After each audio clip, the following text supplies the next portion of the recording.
बेचारी बहू। सरिता की शादी एक अच्छे परिवार में हुई है। उसका पति रोहन उसे बहुत प्यार करता है।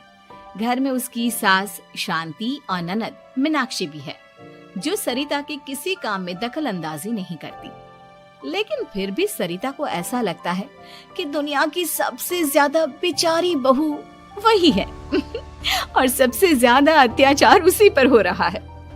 माँ जी, ये लीजिए आपकी चाय। अरे बहू, तूने इतनी ज्यादा चीनी क्यों डाल दी चाय में? हाय हाय माँ जी, मैंने तो उतनी ही मीठी बनाई है जितनी मीठी आपको पसंद है। माँ जी, आपको तो मेरे हाथ की चाय अच्छी ही नहीं लगती। जब देखो कुछ न कुछ कमी निकाल ही देती हो। अरे बहू, तू एक बात के पीछे ही पड़ जाती है। मैंने ऐसा कब कहा कि तू रोज चाय खराब बनाती है? सरिता अपने कमरे में चली जाती है और फोन उठाकर अपनी माँ से बात करती है। हेलो माँ, कैसी हो आप? क्या कर रही हो? मैं तो ठीक हूँ, पर तू बता, तेरा मूड कैसा है? तेरी आवाज से लग रहा है कि कुछ तो हुआ है तेरे ससुराल में। अरे क्या बताऊँ माँ, यहाँ तो हर समय मेरे साथ बहुत बुरा व्यवहार होता है। मैंने अपनी सास के लिए इतनी अच्छी चाय बनाई, लेकिन मेरी सास चाय पीते ही मुझे 4 बातें सुना दी। बेटी, तू इतनी छोटी छोटी बातों पर ध्यान ही क्यों देती हो? तुम्हारी सास ने कुछ बोल भी दिया तो क्या हो गया, वो बड़ी है ना तुझसे। माँ ने इतना समझाया, लेकिन इस बात का सरिता पर कोई असर नहीं हुआ। अपनी बेचारी बहू की छवि वो बदलना ही नहीं चाहती। अगली सुबह सब नाश्ते की टेबल पर बैठकर नाश्ता कर रहे थे। तभी सरिता ने अपने पति से कहा, सुनिए जी, मुझे ना आज बाजार से कुछ सामान लेकर आना है। आज आप ऑफिस से आने के बाद मुझे लेकर चलना ना। भाभी, मुझे भी कुछ किताबें खरीदनी है। आप दोनों जा ही रहे हो तो मेरी किताबें भी ले आना। लो, अभी तो बात ही की है बाजार जाने की तो एक फरमाइश आ गई। माँ जी, आप भी बता दो कुछ, और हाँ, मोहल्ले वालों से भी बोल दो अगर वो कुछ मंगवाना चाहते हो तो। बेचारी मीनाक्षी अपना सा मुंह लेकर रह गई। ये सब देखकर रोहन से चुप नहीं रह गया और वो गुस्से में बोला, सरिता, क्या हो गया है तुम्हें? मीनाक्षी ने तो सिर्फ किताबों के लिए बोला है। तुम्हें मीनाक्षी से इस तरह से बात नहीं करनी चाहिए। माफी मांगो उससे अभी। क्या? मैं माफी मांगू? दिन भर आपके घर के काम करूं मैं, आपकी और आपके घर वालों की बातें सुनूं मैं, और अब माफी भी मैं मांगू? ऐसा कभी नहीं हो सकता। ये बोलकर सरिता वहां से चली जाती है। एक दिन उनकी पड़ोसन घर आती है। अरे सरिता, क्या कर रही है? और क्या करूंगी भाभी जी, बस घर का काम ही कर रही हूँ। आप बताओ कैसे आना हुआ? अरे मैं तो तुम्हारा हालचाल पूछने आई थी, लेकिन तुम तो बिजी लग रही हो। कोई बात नहीं, मैं बाद में आ जाऊंगी। और क्या करूँ भाभी जी, जब से शादी होकर आई हूँ ना, बस काम ही कर रही हूँ। और इस घर में ना कोई मेरी कदर नहीं करता। पति है जो बस घर से ऑफिस, ऑफिस से घर। ननद को तो कॉलेज से फुर्सत नहीं। बची सास तो उनका सारा समय मेरी गलतियां निकालने में लग जाता है। अरे ये क्या कह रही हो सरिता? तुम्हारी सास तो पूरे मोहल्ले में तुम्हारी तारीफ करती फिरती है कि तुम बहुत अच्छी हो, पूरा घर तुम्ही ने संभाल रखा है। हाँ तो क्या हुआ, इसमें गलत क्या कहती है? सच्ची तो कहती है। मेरी मर्जी के बिना इस घर का पत्ता भी नहीं हिलता। शाम को जब रोहन घर आया तो उसने सबसे कहा, कल हम सबको मौसी जी के घर जाना है। उनकी बेटी की शादी है। सब अपनी अपनी पैकिंग कर लो, सुबह होते ही निकल जाएंगे।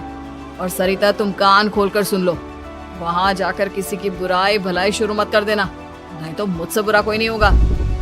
हाय हाय जी, आप तो ऐसे कह रहे हो जैसे मैं सुबह शाम सबकी बुराई करती फिरती हूँ। आज तक कोई कह नहीं सकता कि मैंने किसी की पीठ पीछे किसी के बारे में कोई बुरी बात बोली हो तो। अरे बस बहू, बात को और ज्यादा आगे मत बढ़ा। हमें सब पता है तो हमारे साथ क्या व्यवहार करती है। ये बात घर तक रखना, शादी में किसी को कुछ मत बोलना, नहीं तो सब कहेंगे कि शांति की बहू कितना बोलती है। हाँ हाँ, सब कुछ तो मैं ही बोलती हूँ ना। आप लोग तो हर समय फूलों की बारिश करते रहते हो मेरे ऊपर। सारी गलती मेरी है जो मैं इस घर में आई, सबका कितना ध्यान रखती हूँ, लेकिन फिर भी मेरी तो आप लोगों की नजर में कोई कदर ही नहीं है। अगली सुबह सब लोग मौसी जी के घर पर चले जाते हैं। वहाँ पर शादी का माहौल होता है, सब जगह चहल पहल होती है, बहुत सारे मेहमान आए हैं। सरिता को वहाँ बहुत अच्छा लग रहा है। वो अपने मन में सोचती है, यहाँ कितना अच्छा लग रहा है, कितनी रौनक है। मैं यहाँ किसी से ज्यादा बात नहीं करूंगी। अगर मेरे मुंह से कुछ ऐसा वैसा निकल गया तो रोहन जी तो मुझसे गुस्सा हो जाएंगी। सरिता ये सब सोच ही रही थी कि वहां रोहन की कजिन साक्षी आ गई और सरिता से बोली, आप सरिता भाभी हो ना? जितना आपके बारे में सुना था, आप तो उससे भी ज्यादा सुंदर हो। हाँ वो तो है, मेरी सुंदरता की तारीफ सब करते हैं। मेरे मायके में तो सब यही बोलते हैं कि रोहन जी की किस्मत बहुत अच्छी है जिन्हें मैं मिली। लेकिन आप कौन है? मैंने आपको पहचाना नहीं। मैं रोहन भैया की कजिन हूँ। आपकी शादी पर नहीं आ पाई थी ना, इसलिए आप मुझसे मिले नहीं कभी। शांति मौसी और मीनाक्षी आपकी बहुत तारीफ करते हैं। क्या कहा तुमने? मेरी तारीफ? कभी नहीं। मेरे ससुराल वाले कभी मेरी तारीफ कर ही नहीं सकते। मैं इतनी अच्छी हूँ, मेहनती हूँ, लेकिन उन्हें तो मेरी कदर ही नहीं। सारा दिन घर का काम करती हूँ, फिर भी मेरी सास ना मुझे सुनाती रहती है, और पति भी मेरी सास की साइड लेते हैं। ना कभी बाहर ले जाते हैं, ना कहीं घुमाने। अगर घुमाने के लिए कभी बोल भी देना तो उनकी बहन बीच में आ जाती है। मैं कैसे रह रही हूँ उस घर में, ये मैं ही जानती हूँ। सरिता की ये बातें सुनकर साक्षी को बड़ी हैरानी हुई। अब वो हर किसी के सामने अपनी बढ़ाई और ससुराल वालों की बुराई करने लगी। रोहन और शांति को सरिता पर बहुत गुस्सा आया, लेकिन वो चुप रहे। अगले दिन जब वो अपने घर पर आए, सरिता, तुमने क्यों सबके सामने मेरी इज्जत का तमाशा बनाया? तुमसे बोला था ना कि चुप रहना। अजी ऐसा भी क्या कह दिया मैंने जो इतना भड़क रहे हो? तुम जहाँ जाती हो अपना रोना शुरू कर देती हो, कभी किसी दूसरे की बात ही नहीं सुनती, बस अपनी कहती रहती हो। तुमने सबके सामने हमारा तमाशा बनाकर रख दिया है। हे भगवान, मुझे अपने पास बुला ले। जिस घर में मेरी कदर ही नहीं, उस घर में मेरा क्या काम? अरे क्या करूंगी मैं यहाँ रहकर? जो भी आता है मुझे सुनाकर चला जाता है। मैं तो किसी से कुछ नहीं कहती। सीधी सादी बहू मिल गई है ना सबको, तो जो जी में आए वो करो। सरिता ने अपने आगे किसी को कुछ बोलने ही नहीं दिया, और उस दिन भी उसने सबके सामने खुद को बेचारी बना ही दिया। अगले दिन मीनाक्षी कॉलेज के लिए लेट हो रही थी, इसलिए वो हर काम जल्दी जल्दी कर रही थी। अपना नाश्ता लेने किचन में गई और पतीले में रखे गरम दूध को गिलास में डालने लगी। दूध का पतीला उसके हाथ से छूट गया और गरम गरम दूध उसके हाथ पर गिर गया। ओए माँ, हाय मेरा हाथ, माँ मेरा हाथ जल गया। मीनाक्षी की आवाज सुनकर सरिता दौड़ती हुई आई। ये क्या किया तुमने? तुम्हें नाश्ता चाहिए था तो मुझसे बोल देती, मैं क्या मना करती थी? अब पता नहीं कितने दिन की मुसीबत पाल ली तुमने। सरिता मीनाक्षी को उसके कमरे में ले गई और उसका बहुत ख्याल रखा।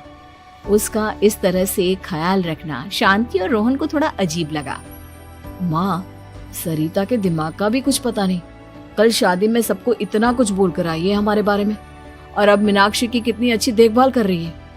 ये ऐसा क्यों करती है?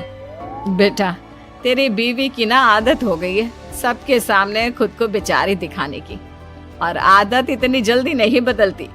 जब ये बोलना शुरू करती है तो रुकने का नाम ही नहीं लेती, इसलिए इसे पता ही नहीं चलता कि ये किसके सामने क्या बोली जा रही है।